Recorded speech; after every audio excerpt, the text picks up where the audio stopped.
Astaghfirullah. Bismillahirrahmanirrahim. Assalamualaikum warahmatullahi wabarakatuh.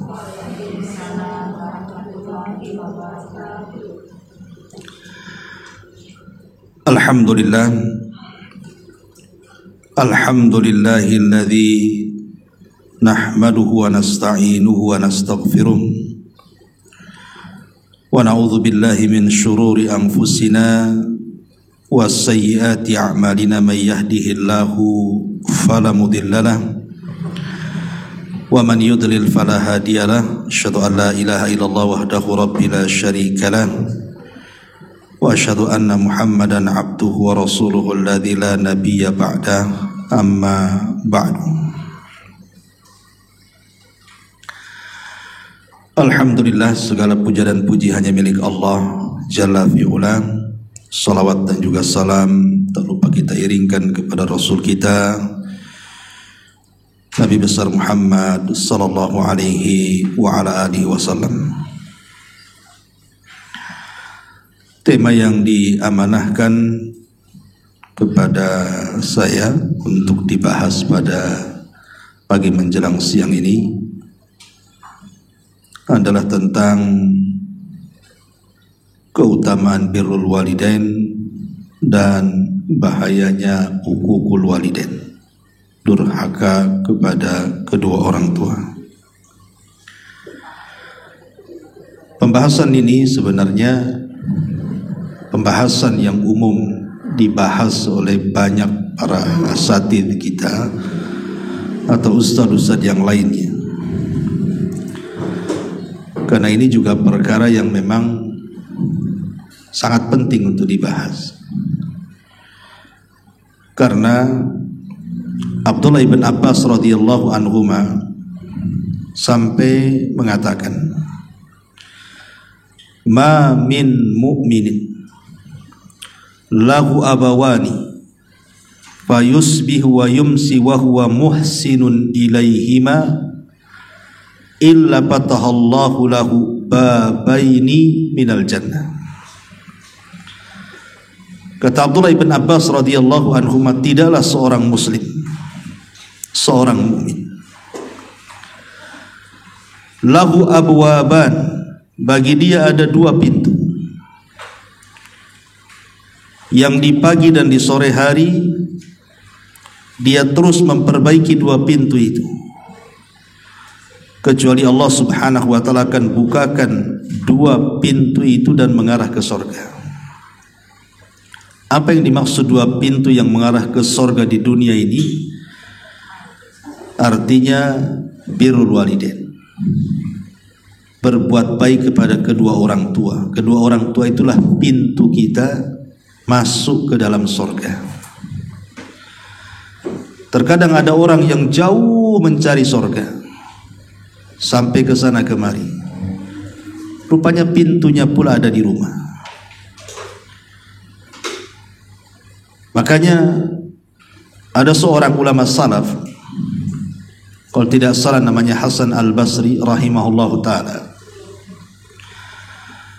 Ketika salah seorang orang tuanya meninggal dunia, dia menangis. Kemudian dikatakan oleh murid-muridnya, dan dikatakan, wa mayubkika ya imam, apa yang membuat anda menangis wahai imam? Maka Hasan al-Basri mengatakan, waihakum, celaka kalian, kemarin aku punya dua pintu yang bisa mengantarkan aku ke surga, sekarang pintu itu tinggal satu. Berarti kalau seandainya dua-duanya meninggal dunia, maka hilang. Tetapi bukan berarti kemudian birrul walidain terputus dengan meninggalnya kedua orang tua, tidak.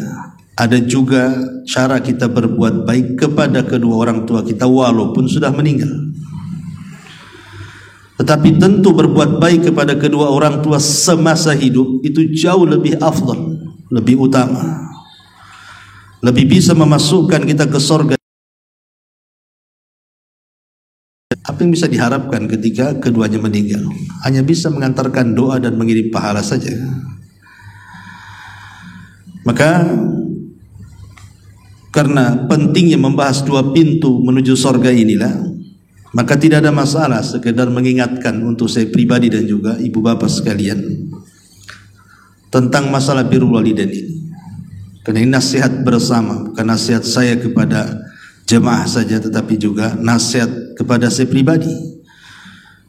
Karena mungkin di antara kita masih ada dua orang tua yang masih utuh, atau mungkin salah satunya atau mungkin dua-duanya sudah meninggal. Ma'asyiral muslimin wal muslimat rahimani wa rahimakumullah. Kita akan bacakan beberapa dalil dulu, baik dalam Al-Quran atau Sunnah Nabi SAW. Baru kemudian kita rinci apa yang termasuk dari birrul walidain, apa saja yang termasuk durhaka kepada orang tua. Kemudian baru kita mengambil kisah-kisah para sahabat, para ulama, bagaimana sikap mereka kepada kedua orang tua, dan bagaimana pula birrul walidain kita kepada orang tua yang sudah meninggal dunia. Di dalam Al-Quran, tepatnya dalam surah Al-Isra ayat 23-24, Allah subhanahu wa ta'ala berfirman, wa qadha rabbuka alla ta'budu illa iyyahu wa bil walidaini ihsana imma yablughanna indakal kibara ahaduhuma aw kilahuma fala taqul lahuma uffin wa la tanharhuma wa qul lahuma qawlan karima wahfid lahuma janaha dhulli minar rahmah wa qur rabbirhamhuma kama rabbayani shaghira. Dan Rabbmu telah memerintahkan sesuatu agar jangan kalian menyembah kecuali hanya kepada Allah, dan hendaklah kalian berbuat baik dengan kedua orang tua kalian. Lihat potongan ayat ini. Allah subhanahu wa ta'ala menyebut satu nafas antar perintah tauhid dengan perintah birrul walidain, menunjukkan bahwa kedudukan birrul walidain itu sangat luar biasa karena disebut satu nafas dalam Al-Quran dengan perintah tauhid. Bahkan dalam sebuah hadis Rasul pernah mengatakan kepada para sahabat, maukah ku beritahu kalian tentang sebesar-besarnya dosa besar? Sahabat mengatakan, tentu wahai Rasul. Kemudian Nabi SAW mengatakan, yang pertama syirik kepada Allah, dan yang kedua durhaka kepada orang tua. Sebagaimana tauhid diiringkan dengan berbuat baik kepada kedua orang tua, maka kesyirikan juga diiringkan dengan durhaka kepada orang tua. Kemudian Allah Subhanahu wa taala mengatakan, imma yablughanna indakal kibar ahaduhuma aw kilahuma. Terutama kalau seandainya orang tua itu sudah menginjak tua, sudah renta. Terkadang di antara mereka itu sudah pikun, sudah hilang akal. Maka perhatian kita kepada mereka harus lebih lagi. Karena Allah Subhanahu wa taala mengatakan, la tarkabunna tabaqan an tabaq. Yang namanya manusia itu pasti akan berubah dari satu kondisi ke kondisi berikutnya, dan semua manusia akan mengalami kondisi itu. Saya, ibu-ibu, bapak-bapak, semua akan mengalami. Mulai dari kita lahir, kita tidak bisa melihat, mendengar, berpikir, tenaga pun tak ada. Kemudian besar sedikit, mulai bergerak, bisa melihat, bisa memandang, bisa berpikir, sampai kepada puncaknya kita berada di atas kekuatan. Kuat cara memandang, cara mendengar, cara berpikir, cara berusaha. Tapi itu semua tidak akan lama, karena nanti dengan berjalannya zaman dan waktu, maka kita akan kembali menua sehingga seperti anak kecil yang baru dilahirkan, melemah lagi. Kadang-kadang bangun harus dibangunkan, makan harus disuapi, minum harus diberikan minum, bangun harus dibangunkan, terkadang berak harus diceboki, terkadang dipakaikan pakaian, dan begitu seterusnya. Ada waktu-waktunya orang itu sampai taraf ke seperti itu. Lah kalau seandainya manusia sudah sampai taraf seperti itu, sudah kembali seperti anak-anak, maka yang namanya anak sudah menjadi sebuah kewajiban untuk merawat mereka jauh lebih ekstra dibandingkan mereka masih muda. Dan harus sabar, ya, harus ada kesabaran. Makanya sering saya katakan sama antum semuanya, merawat orang tua yang sudah hilang akalnya sampai taraf pikun, itu sama dengan merawat anak kecil yang belum balik. Anak-anak usia 3-4 tahun itu kan sama-sama tidak berakal tuh. Tetapi terkadang merawat anak kecil yang belum berakal itu masih lebih enak dibandingkan merawat orang tua yang hilang akalnya. Karena kalau merawat anak-anak yang hilang akal itu masih ada lucu-lucunya kita, masih ada tertawa-tertawanya kita. Tapi kalau merawat orang tua, mana ada lucu-lucunya, Bu? Nggak ada ceritanya merawat orang tua lucu-lucu tuh. Yang ada kita sakit hati dibuat dia. Kadang-kadang dia mengucapkan sesuatu yang menyakitkan, kadang-kadang ngomel-ngomel, kadang-kadang salah pula kita dibuat dia, kan. Tapi memang harus sabar, gimana pula kan itu. Itu perintah Allah Subhanahu wa taala. Kalau tidak sabar itu udah kita campakkan orang tua tuh. Dengan cara apa sabarnya itu? Dengan supaya kita tidak mengucapkan sesuatu kecuali yang baik. Makanya Allah Subhanahu wa taala melanjutkan kata-katanya. Apa katanya? Fala taqul lahuma uffin. Jangan mengatakan dua huruf kepada kedua orang tua, alif dan fa, Makanya saya pernah bahas juga, ada dua huruf jangan pernah diucapkan dalam beberapa kesempatan. Itu termasuk dosa besar. Pertama, kalimat lau, lam waw, lau dalam bahasa Arabnya. Bahasa kitanya seandainya.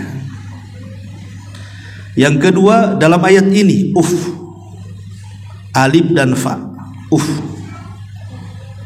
Kemudian yang ketiga dalam sholat, mengeluarkan dua huruf seperti ab, ya, dan dia ucapkan dengan sengaja, maka batal sholatnya. Ini jangan diucapkan dua huruf ini. Pertama, lau, gak boleh kita katakan seandainya. Bahasa kita seandainya, bahasa Arabnya lau, lam waw. Seandainya saya tidak berbisnis, tentu saya tidak bangkrut. Seandainya saya tidak menanam saham di dia, tentu uang saya masih ada. Seandainya saya tidak antar ke dokter dan saya tanda tangan siap dengan konsekuensi harus dioperasi, tentu dia tidak akan mati, mungkin masih hidup. Seandainya saya tidak jalan ke sini, tentu tidak jatuh. Seandainya tidak ada anjing itu, habislah rumah saya kecurian. Ini kalimat lau seandainya ini bahaya, karena ini kalimat setan. Tapi katakanlah semua atas izin dan takdir Allah Subhanahu wa taala. Apa yang Allah kehendaki, walaupun kita tidak berkehendak, pasti terjadi. Apapun yang Allah tidak kehendaki, tapi kita berkehendak, terjadi, tidak akan terjadi. Nah, itulah bahasa yang benar. Yang kedua, kalimat di sini. Kalimat bahasa kitanya bahasa sama juga. Dua huruf. Juga dua huruf. Ya. Kadang-kadang anak ini kalau diperintahkan orang tuanya, terkeluar kalimat nanti saja. Bukan kalimat nanti saja yang masalah, kalimat pertama itu yang jadi masalah. Ayo cepat nanti, nya itu yang jadi masalah. Itu dua huruf tuh. Makanya kata Hasan Ibnu Ali radhiyallahu an, kalau Allah Subhanahu wa taala kemudian masih memilihkan ada kata yang lebih atau kurang daripada dua huruf, tentu Allah akan haramkan juga mengatakannya. Coba bayangkan kita ngomong saja, nanti saja, nya itu loh jadi masalah. Kalau nya saja jadi masalah, bagaimana kalimat setelahnya? Ya. Makanya seperti itulah kemudian Islam itu mendetailkan perkara orang tua itu. Kenapa demikian? Karena ucapan itu menyentuh perasaan. Dan birrul walidain yang paling tinggi dalam Islam itu adalah menjaga perasaan. Menjaga perasaan itu birrul walidain paling tinggi. Ingat ketika kisah Nabi Yusuf. Nabi Yusuf alaihi salatu wassalam setelah berhasil kan menjadi orang nomor 2 di Mesir, tentu dengan liku-liku perjalanan yang macam-macam kan, dimasukkan ke sumur, diambil para kafilah dagang, habis itu jadi budak, dijual murah lagi. Tapi Allah takdirkan yang membeli pula orang kaya, Imra'atu Aziz, pejabat Mesir, Al-Aziz. Akhirnya terfitnah lagi, masuk penjara, macam-macam kisahnya Nabi Yusuf itu. Dan itu diceritakan secara lengkap dalam surah Yusuf. Yang ingin saya kisahkan adalah ketika Nabi Yusuf sudah berhasil, akhirnya memboyong seluruh keluarganya, termasuk saudara-saudaranya yang pernah menzalimi dia, yang masukkan ke sumur itu, semua diboyong ke Mesir. Sampai di Mesir, bapaknya tanya Nabi Yakub ini, bagaimana kau bisa berhasil sampai menjadi orang nomor 2 Mesir? Itu pertanyaan bapaknya. Coba kisahkan macam mana perjalanan hidupmu. Nabi Yusuf alaihi salatu wassalam tidak mendetailkan cerita. Kalau dia mendetailkan cerita, bisa saja dia cerita mulai dari dimasukkan oleh saudara-saudaranya ke sumur, dan itu akan menyentuh perasaan orang tuanya. Nabi Yusuf tidak mau menyentuh masalah ini, tapi dia langsung ceritanya dari penjara, yang tidak ada kait-mengait dengan saudara dan keluarganya. Jadi dia di kisah perjalanan dimulai dari penjara sampai kemudian dia jadi orang nomor 1 atau nomor 2 Mesir setelah Firaun. Bingung saudaranya coba ketika dia mengkisahkan perjalanan hidupnya di hadapan ayahnya, karena dia tidak mau menyentuh perasaan orang tuanya, akhirnya tertanam dendam kepada anak-anaknya yang jahat kepadanya. Nggak mau. Dari sini ada faedah besar bagi kita yang masih hidup orang tua. Kalau dalam keluarga itu ada masalah besar antar suami istri, maka jangan pernah melibatkan orang tua dalam masalah kita sebagai anak. Nggak boleh. Ya. Sekarang logikanya ya, ada orang tua itu lagi senang-senang, tidak ada masalah, tidak punya pikiran macam-macam dengan anak-anaknya. Karena mungkin jauh, yang satu di kampung, yang satu di Batam. Ya mungkin bagi orang tua yang ada di kampung dia husnudon saja, anak yang di Batam mungkin happy-happy saja. Artinya dalam sampai di sini hati orang tua nyaman. Tapi ketika kemudian anaknya bertengkar dengan pasangannya, tiba-tiba curhat kepada orang tuanya, apa yang terjadi? Sedihlah orang tuanya kan. Yang tadinya nggak kepikir jadi kepikiran. Coba, yang tadinya makan enak jadi tak enak makan, yang tadinya sehat jadi sakit. Lah siapa yang salah di sini? Kenapa libatkan orang tua di sini? Sehebat apapun permasalahan keluarga itu, jangan curhat kepada orang tua, karena itu akan menyinggung perasaannya. Sementara birrul walidain yang paling tinggi dalam Islam itu adalah menjaga perasaan. Kalau bisa jabrul khawatir, kita ini membahagiakan orang tua walaupun kita tidak bahagia, itu harusnya. Namanya sururun tudkhiluhu ala qalbi muslim, namanya memasukkan kebahagiaan kepada hati seorang muslim. Nah, makanya di sini Allah Subhanahu wa taala kalimat paling rendah dalam bahasa Arab yang terdiri dari 2 huruf saja, kalimat uf, alif dan fa, itu saja dilarang karena ini akan menyentuh perasaan. Makanya Allah Subhanahu wa taala mengatakan fala taqul lahuma uffin wala tanharhuma, apalagi sampai membentak. Kan ada anak itu sampai membentak orang. Kita ini tidak tahan, orang tua ngomel sana sini, akhirnya terangkat juga suara saya. Kan ada seperti itu. Nggak tahan saya ini dituduh itu sama orang tua. Padahal saya nggak seperti itu. Akhirnya nggak tahan, nggak sabar, terangkat suara saya. Nggak boleh. Kalau bisa salahnya orang tua itu tetap dianggap benar saja lah. supaya hatinya senang, hatinya tenang, hatinya tentram gitu ya, dan tidak menjadi kepikiran. Jadi kalimat saja tidak boleh, Allah tambah wala tanharhuma, apalagi sampai membentaknya. Tetapi Allah katakan solusinya, wa qul lahuma qaulan karima, ucapkanlah ucapan yang santun, ucapan yang baik, ucapan yang menghibur perasaan.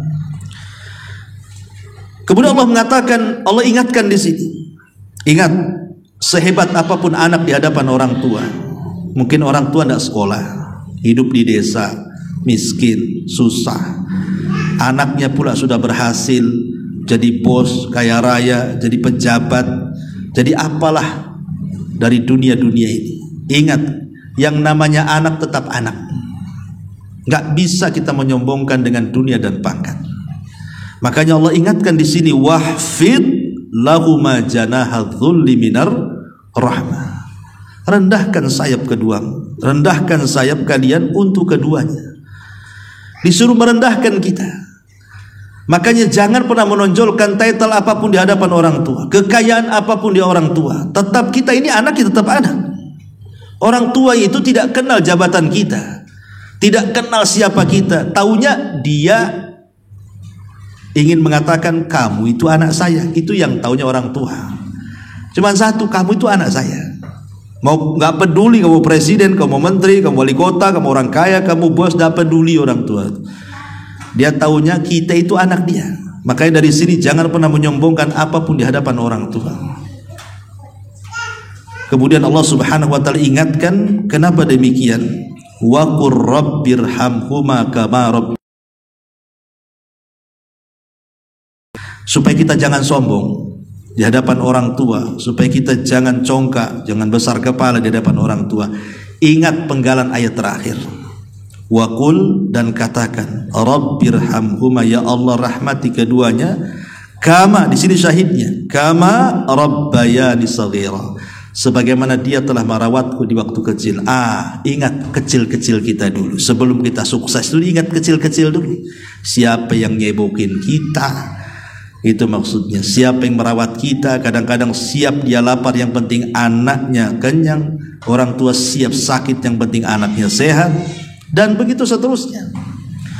Makanya kita lihat pengorbanan orang tua, terutama ibu-ibu ya, yang memang perasaannya peka kan itu. Tinggal dunia anak itu, maka itu sedihnya itu akan lama tuh. Apalagi kalau meninggalnya itu bayi, si bayi gitu ya meninggal. Kadang-kadang orang-orang awam ini yang belum tersentuh mungkin nasihat-nasihat kepada mereka, kadang mikir anaknya yang sudah dikubur tuh Bu. Nanti kalau hujan terpikir, aduh anakku kehujanan katanya. Kan itu Bu ya. Nanti kalau panas, anakku kepanasan. Padahal udah dikubur tuh. Ada orang tua sampai mikir ke situ tuh. Nanti kalau malam-malam gelap listrik, cemana anak saya di sana, kegelapan katanya. Sampai seperti itu. Sama siapa dia di sana? Saking stresnya orang tua itu kalau bayi meninggal tuh, sampai ada melamun pula, sampai kesurupan pula itu. Kenapa? Karena memang yang meninggal tuh buah hati.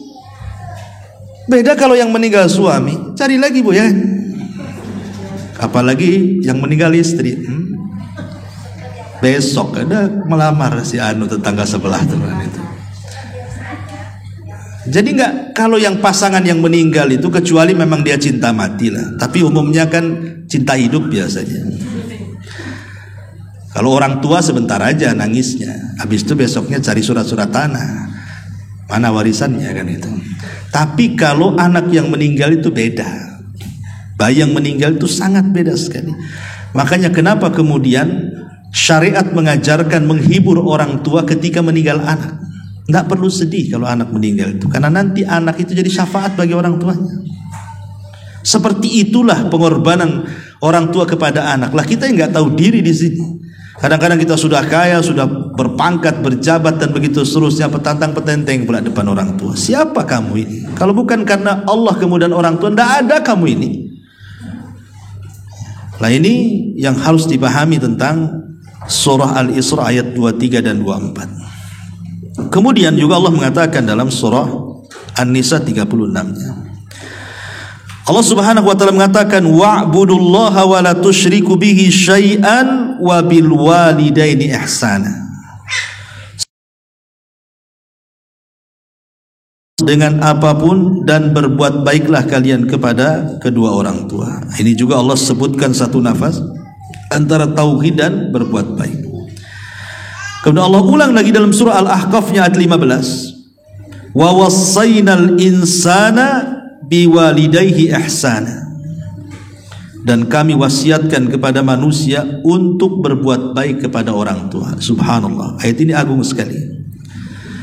Bahwa yang memberikan wasiat untuk anak berbuat baik kepada orang tua itu bukan orang tua, tapi zat yang menciptakan orang tua, Allah Azza wa Jalla. Coba berpikir sebelum kita ini durhaka sama orang tua, sebelum kita mengucapkan kalimat kasar kepada orang tua, sebelum kita melakukan tindakan yang menyakiti orang tua, coba ingat ayat ini, bahwa Allah yang berwasiat, bukan siapa-siapa, Allah yang berwasiat. Seandainya orang tua sebelum meninggal ini orang tua kita ini sebelum meninggal berwasiat, kalau bisa wasiat itu langsung kita kerjakan. Saking takut kualatnya kita dengan wasiat orang tua kalau tidak dikerjakan. Itu wasiat orang tua itu manusia. Lah ini yang berwasiat bukan manusia, Allah. Kok kita tidak takut pula di sini? Makanya sebelum kita bertindak mengucapkan sesuatu, ingat ayat ini. Oh, ada wasiat dari Allah rupanya.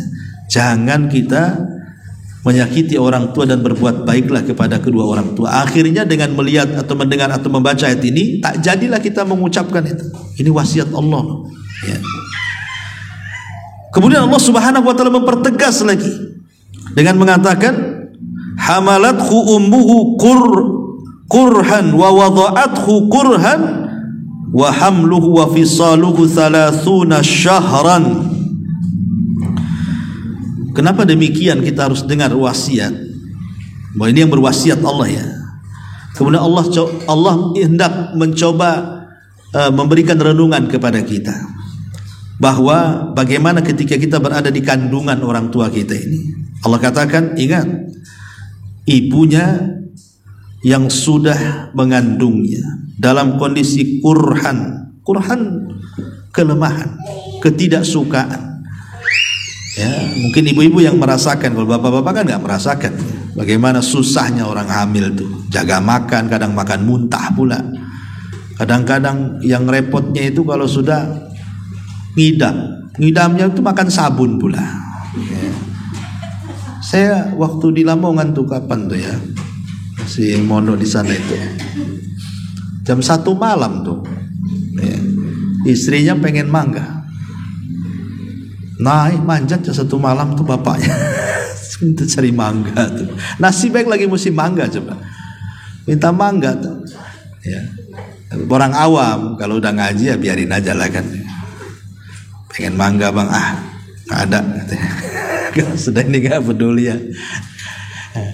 Tapi yang jelas bahwa sampai seperti itu gitu ya orang-orang yang hamil itu. Kemudian wa hamluhu wa fisaluhu 30 syahra. Bayangkan dia harus mengandung itu cukup 9 bulan dengan dikandung. Kemudian sampai akhirnya kemudian melahirkan. Lah ketika Allah Subhanahu wa taala ingatkan, ini kita sudah melahirkan nih, dan kita sudah tahu bagaimana susahnya seorang ibu mengandung, melahirkan, menyusui. Itu kan 3 perkara yang menjadikan kenapa ibu dilebihkan 3 dibandingkan ayah. Karena 3 perkara ini, hamil, melahirkan, dan menyusui. Makanya ketika Rasul ditanya siapa manusia yang paling berhak saya berbuat baik kepada mereka sebelum yang lainnya wahai Rasul, Rasul mengatakan ummuka ibu, ummuka ibu, ummuka ibu. Kan 3 kali itu. Kenapa? Karena tadi dia yang mengandung, dia yang melahirkan, dia yang menyusui, makanya dikasih 3. Baru kemudian yang terakhir, yang keempat, abuka, summa abuka, sumu, bapak. Tapi bukan berarti kemudian karena ayah disebut 1 kali, ibu disebut 3 kali, kemudian kita menelantarkan hak ayah. Tidak demikian. Tidak ada manusia yang membesarkan anak melebihi ikhlasnya seorang ayah. Tidak ada. Seandainya ada orang kaya nih, ada orang kaya, dia mau menyantuni kita, seberapalah santunan orang kaya itu kepada kita? Kata orang kaya datang, biar anakmu, karena sudah yatim, saya yang kafil dia. Ya boleh jadi dia ngirim uang, tapi kan tidak ada kasih sayang, hanya sekedar dunia saja dikirim dia. Tapi kalau yang membesarkan ayah itu pasti ada kasih sayangnya di situ, ada keikhlasannya. Itu anaknya. Ya, makanya tidak ada orang yang beri makan keluarga yang lebih ikhlas dibandingkan seorang ayah. Di situ kelebihannya dia. Kadang-kadang kalau kita lihat di dunia kriminal tuh, kadang saya lihat ada berita orang nyolong kabel Telkom katanya. Setelah diinterogasi, alasannya apa? Istrinya mau melahirkan, nggak ada dana katanya. Paksalah dia nyolong. Supaya apa? Supaya anaknya selamat.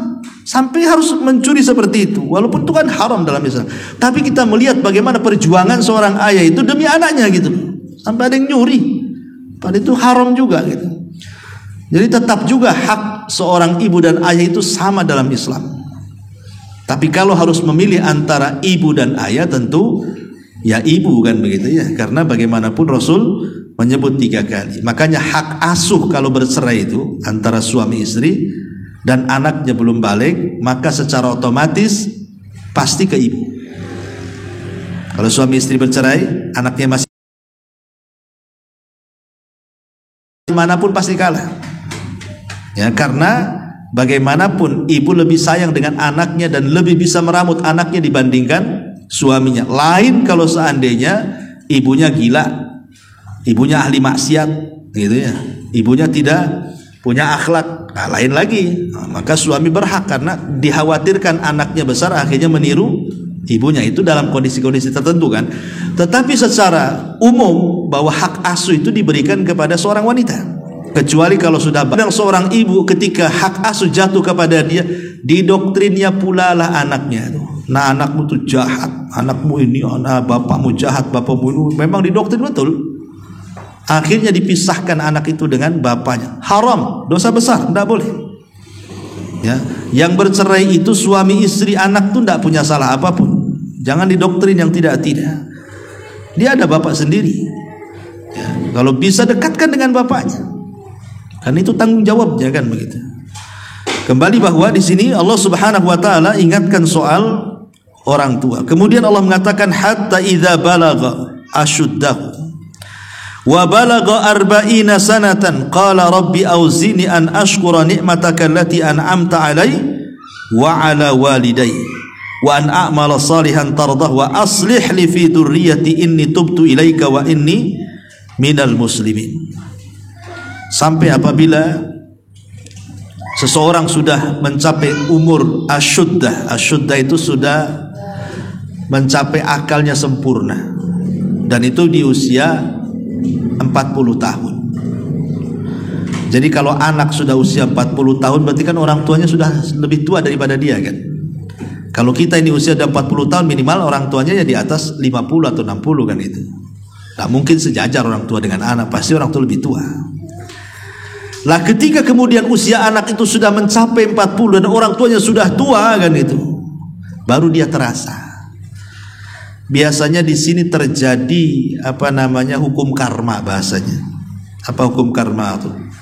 Ketika anak tidak pernah berbuat baik kepada orang tua, maka dia akan merasakan bagaimana jahatnya anak kepada dia. Dari sini Rasul mengatakan tabarru aba'akum tabarrukum abna'ukum. Di anak-anakmu berbuat baik sama kamu. Nah, ini namanya hukum karma kan.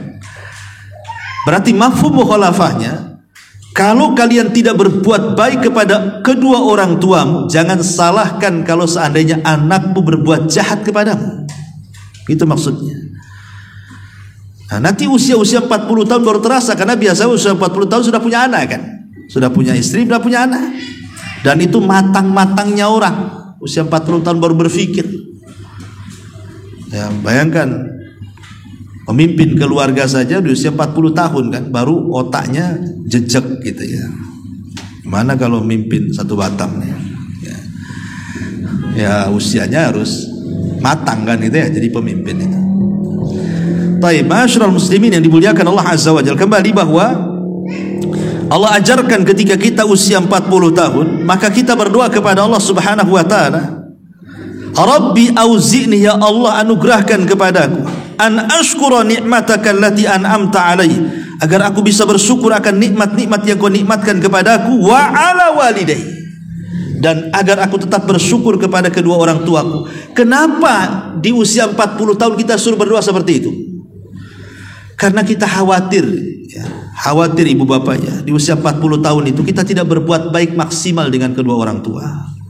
Kenapa? Karena ibu sudah disibukkan dengan suami, ibu sudah disibukkan dengan anak-anak, apalagi sudah wanita karir, kerja sana sini. Begitu juga suami, disibukkan dengan istrinya, disibukkan dengan anak-anak, disibukkan dengan pekerjaannya, akhirnya lupa dengan orang tua.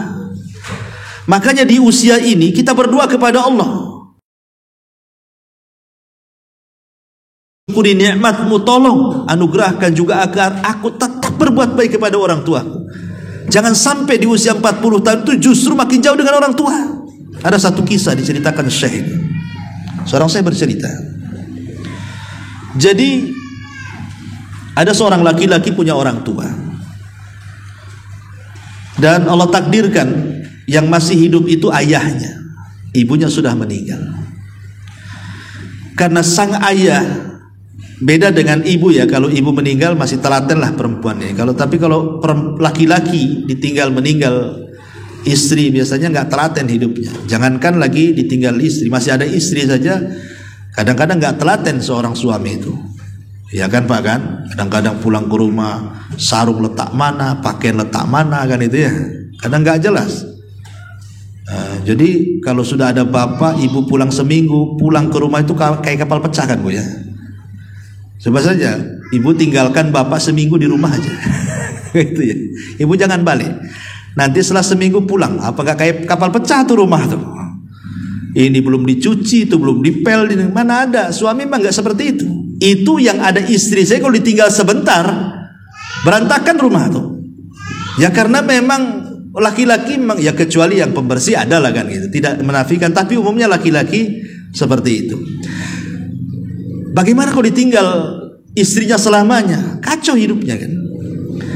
Lah makanya kemudian oleh anaknya meminta kepada istrinya dan mengatakan, Dek, bagaimana kalau ayah saya ini, ayahku ini kasihan dia hidup sendiri di rumahnya. Gimana kalau seandainya kita hidup sama kita saja? Setelah berunding tinggal sama kita saja.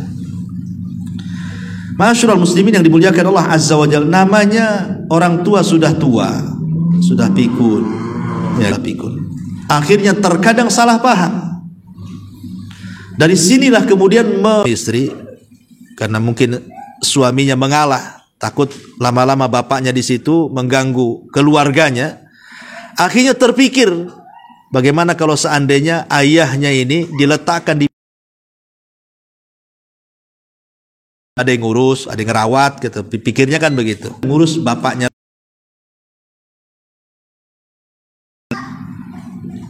Kemudian mulailah anak ini tinggal di panti jompo. Di situ ada masjidnya, ada musolahnya, orang-orangnya pun baik, bisa ibadah dengan tenang. Memang dia tahu bahwa dia kondisi di situ, bawalah nih bapaknya ke panti jompo. Dan anaknya masih datang, ya masih nengok, bercengkrama dan begitu seterusnya. Mulai setelah lewat 6 bulan, setahun, mulai jarang-jarang. Yang tadinya tiap dijemput karena mungkin disibukkan dengan keluarga dan pekerjaan. Lama pula tak dijemput. Cucunya kakek yang meninggal itu masih kecil adanya ini. Jadi anaknya usia 7 tahun, laki-laki kecil itu hendak masuk ke kamar bapaknya yang memang dia tidur di situ di panti jompo. Entah kenapa anak yang 7 tahun ini, yang lain di situ ada sendok, garpu yang biasa digunakan oleh. Jadi ayahnya mengatakan, nah itu piring kotor, itu piring kakekmu, tidak bisa lagi dipakai, itu gelas kakekmu kotor, jangan dipegang. Tapi Allah takdirkan itu cucunya itu usia masih 7 tahun, ya, tidak mau melepas. Ya. Sampai akhirnya kemudian tiba-tiba terucap kalimat yang membuat ayahnya menyesal seumur hidup. Apa kata anaknya? Dia mengatakan, demi Allah ya, sesungguhnya saya tidak akan melepaskan piring, gelas, garpu dan ini. Saya ingin jadikan piring, garpu dan gelas ini untuk menyuapi engkau wahai ayahku yang tidak pernah engkau lakukan kepada bapakmu. Anda siapa anak usia 7 tahun tiba-tiba ngomong seperti itu? Allah yang membuat bicara seperti itu. Baru dia terenyuh dengan kata-kata ucapan. Dari situ dia menangis menyesal seumur hidup. Sudah melantarkan anaknya, melantarkan orang tuanya. Kemudian baru dibawa balik. Kemudian jenazahnya dikuburkan. Tapi kata-kata anaknya yang usia 7 tahun itu terekam dalam kepala ayahnya. Baru dia ingat dosa-dosanya. Sampai seperti itu. Apa menunggu birrul walidain kemudian orang tuanya meninggal baru kita terasa kan itu ya. Makanya di sini Allah Subhanahu wa taala ingatkan, kalau kita di usia 40 tahun otomatis orang tua kita 60 tahun atau 70 tahun kan. Dan di usia 40 tahun itu sibuk-sibuknya kita. Ya, sibuk dengan istri, sibuk dengan pekerjaan, sibuk dengan bisnis, sibuk dengan anak. Terkadang kita dilupakan dengan orang tua. Makanya Allah ingatkan, kalau usia kita sudah 40 tahun, banyak-banyaklah berdoa, ya Allah, anugerahkan agar aku bisa mensyukuri nikmat-Mu dan agar aku tetap bisa mensyukuri kedua orang tuaku. Itu makna ayat ini. Ya. Di sini, Rabbi auzini an ashkura ni'mataka allati an'amta alayya wa ala walidayya wa an a'mala salihan, dan tetap beramal saleh, tardah yang kau ridhoi. Kemudian Allah mengatakan, wa aslih li fi dzurriyyati, dan perbaikilah untukku pada seluruh keturunanku, inni tubtu ilaika, dan aku masuk orang yang berserah diri. Di sini ada kalimat wa aslih li fi dzurriyyati. Kita meminta kepada Allah Subhanahu wa taala agar supaya anak keturunan kita juga menjadi baik. Ya, minta kepada Allah supaya anak keturunan kita menjadi baik, dan itu yang diminta para nabi kan. Rabbi habli minas salihin, ya Allah, anugerahkan anakku termasuk orang-orang yang saleh. Ya, karena kalau kita punya anak soleh, biasanya tenang hidup kita. Betapa banyak orang tua yang stres gara-gara anaknya jahat. Anaknya 5, yang 4 itu bagus, yang tidak bagus 1. Tapi gara-gara yang 1 ini orang tua bisa stroke. Coba bayangkan, yang 1 loh, yang 4 bagus. Gara-gara yang 1 kadang-kadang orang tua bisa jadi stres. Itulah kepikirannya orang tua kepada anak seperti itu. Nah, ini diantara juga 3 ayat, dan masih banyak ayat-ayat yang lainnya. Kemudian kita beralih kepada hadis Nabi Sallallahu Alaihi Wasallam. Nabi Sallallahu Alaihi Wasallam bersabda tentang pentingnya birrul walidain dan bahayanya uququl walidain. Kata Nabi Sallallahu Alaihi Wasallam, ketika ada seorang anak muda dari Yaman hendak berjihad. Jadi ada anak muda datang dari Yaman hendak berjihad, ikut pasukan Rasul di Madinah. Tapi masalahnya sebelum dia berangkat, dia minta izin kepada orang tua, tidak diizinkan orang tuanya. Tapi setelah kemudian banjir dengan tangisan, anaknya terus meminta izin, dengan terpaksalah dan menangis orang tuanya akhirnya mengizinkan anak muda ini untuk berangkat ke Madinah. Berangkatlah anak muda ini dari Yaman ke Madinah. Sampai di Madinah, berjumpa dengan Nabi SAW dan mengatakan, ya Rasul, alhiqni bil jihad. Rasul, libatkan aku dalam jihad, saya ingin berjihad. Ya. Tapi Nabi SAW tiba-tiba dia bertanya, ahayyun walidaika, masih hidup kedua orang tuamu? Subhanallah. Ya. Lihat bagaimana Nabi SAW sebelum bertanya kepada orang yang hendak bergabung dalam jihad, Rasul tidak bertanya soal skill jihad. Rasul tidak mengatakan kau bisa nombak, kau bisa manah, kau bisa berkuda, sudah pernah bunuh orang, kau bisa bela diri. Enggak, bukan itu yang ditanyakan Nabi. Anda mau masuk pekerjaan, pasti Anda akan ditanya skillnya kan. Kalau mau bekerja kan ditanya skillnya, kamu lulusan mana, ijazahnya mana, kau bisa apa, mana sertifikatmu, ini macam-macam kan. Tapi Nabi SAW tidak nyambung antara orang yang mau ikut jihad dengan pertanyaan Rasul yang bukan bertanya soal skill. Harusnya Rasul bertanyakan soal skillnya kan, soal skill jihadnya, bisa nggak tahu dia? Tidak, Rasul tidak ditanyakan. Yang ditanyakan soal birrul walidain dulu. Kenapa? Karena itu menjadi syarat jihad. Syarat jihad itu adalah izin dari orang tua. Nggak bisa kayak orang-orang teroris itu, yang mereka meledakkan dirinya, habis mati baru ada surat kaleng kasih orang tuanya. Gimana izinnya belakangan? Izinnya duluan. Itu sudah salah pula jihadnya, tidak ikut aturan pula dalam Islam, aturan jihad. Makanya Nabi SAW mensyaratkan, sudah dapat izin orang tuamu, masih hidup orang tuamu. Kata orang ini, masih wahai Rasul. Dia menangis ketika aku meninggalkan mereka, katanya. Maka Rasul mengatakan, oh tidak bisa, kau pulang ke Yaman, jihadlah dengan kedua orang tuamu, buat mereka tertawa sebagaimana kau sudah membuat dia menangis, katanya. Lain pula kan itu. Lihat bagaimana Nabi SAW memilihkan bahwa birrul walidain itu jauh lebih mulia dibandingkan jihad itu sendiri. Luar biasa, ya. Ma'asyiral muslimin wal muslimat rahimani wa rahimakumullah. Rasul SAW juga mengatakan, ridallah fi ridal walidaini wa sukhtu rabb fi sukhtil walid. Bahwa redhonya Allah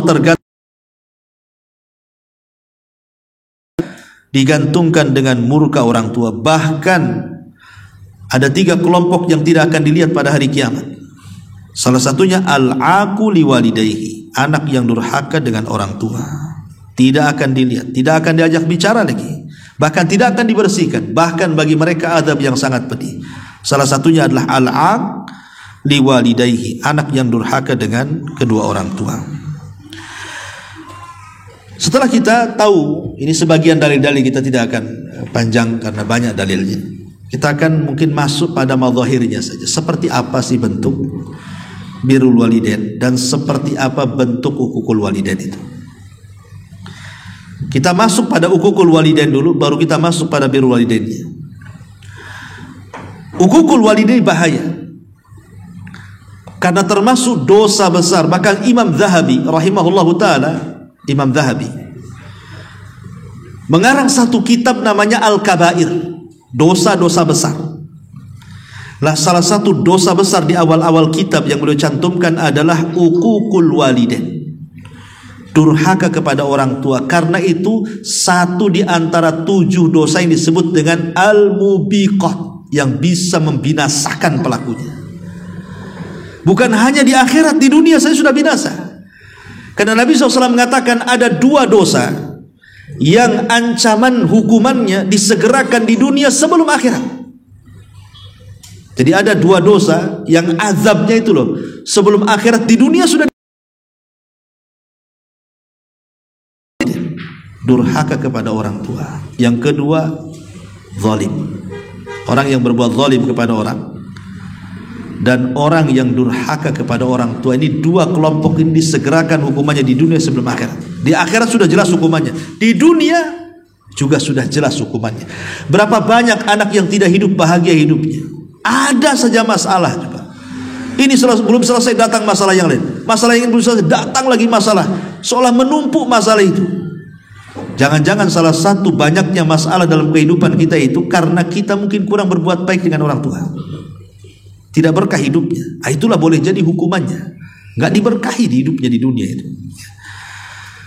Yang pertama di antara uququl walidain adalah ibka'uhuma wa tahzinuhuma sawa'un bil qauli awil fi'li aw bitasabbub fi dzalika. Membuat menangis orang tua atau minimalnya membuat sedih orang tua, baik dengan kata-katanya atau dengan perbuatannya. Dan ini yang paling banyak. Betapa banyak orang tua itu yang menjadi sedih, bahkan sampai sakit hati gara-gara ucapan anaknya, gara-gara perbuatan anaknya. Maka jangan sampai menyebabkan anak itu menjadi sakit dan menangisnya orang tua. Ini termasuk uququl walidain. Ya, termasuk juga lamanya anak meninggalkan orang tua. Kan ada anak itu yang safar, aduh nasib tadi negeri orang. Alasannya apa? Tak mau pulang, belum berhasil Ustaz. Di desa saya itu ada tradisi kalau belum berhasil jangan balik katanya. Ini tradisi apa seperti ini? Sementara orang tua kehilangan anaknya, disangka hilang pula anaknya. Sudah mati, kalau mati di mana kuburannya katanya. Kalau hidup tak jelas alamatnya katanya. Kalau antara mati dan hidup makin tak jelas juga katanya. Jadi kadang ada orang tua itu terpikir anaknya sudah mati itu. Ya, ini kan repot nih anak yang seperti ini. Kalau orang tua minta pulang, pulanglah orang tua. Apalagi kita sudah berhasil di sini, mereka minta pulang, apa salahnya pulang? Tinggalkan semua pekerjaan. Kemudian yang kedua, at-ta'affuf wa tadajjur. Nah, tadi sudah saya katakan ucapan atau menggerutu orang tua. Maka ini juga salah satu uququl walidain. Kemudian al-amru alaihima. Al-amru alaihima. Ingat, perkara itu di tangan kedua orang tua. Perkara kita itu di tangan kedua orang tua kita. Bahkan harta kita, bahkan kita sendiri milik orang tua.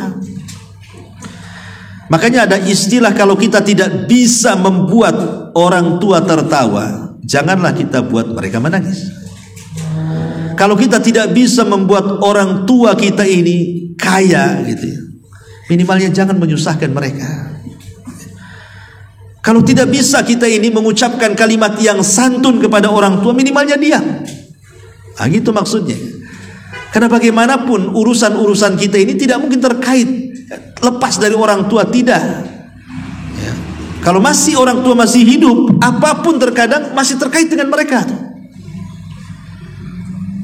Terkadang ada nih, maaf ya, kadang-kadang ada yang balas dendam. Seorang anak itu balas dendam kepada orang tua gara-gara orang tuanya melantarkan hidupnya. Contoh umpamanya, ada orang tua membiarkan bayinya dikasih ke orang. Harusnya kan dia yang membesarkannya, dikasihkan sama orang yang mendidik dia akhirnya.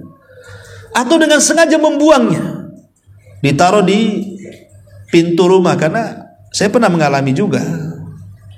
Ya, waktu di Center Point dulu itu, masih hidup di Center Point, ada kardus, rupanya ada bayi. Ya udah kita besarkan. Ya, rupanya sama saudara diminta, ya sudah dibesarkan sama saudara. Ada yang naruh begitu saja. Nah, jadi ada orang itu yang apa namanya membuang anaknya begitu saja, naudzubillah. Iya, kalau dia selamat dirawat oleh orang kaya, orang yang mampu, mungkin bisa selamat sampai besar kan itu, baik kehidupan dan pendidikannya. Kadang-kadang ditaruh nggak diambil atau mati kan, membunuh anak namanya. Oke lah, ada yang dibesarkan, dikasih orang dibesarkan. Kadang anak-anak ini ketika dia tahu bahwa bapaknya atau orang tuanya membuang dia, itu sudah besar, sakit hati dia, dendam kan. Jadi kalau ada nasihat birrul walidain itu malah benci dia.